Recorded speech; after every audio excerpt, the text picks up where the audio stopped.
We are looking at how to pronounce this word, as well as how to say more interesting and often confusing words in English, some of the most mispronounced ones, including biblical names, so make sure to stay tuned for those. How do you say it? So no, it's not as it's written, it's not Christianity, but Christianity.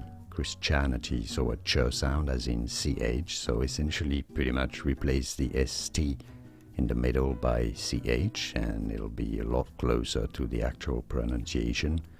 Christianity, and it's a Chris sound, not a Christ sound. It's not as in Jesus Christ. Now in American English it is said as Christianity, Christianity, or in British English, Christianity.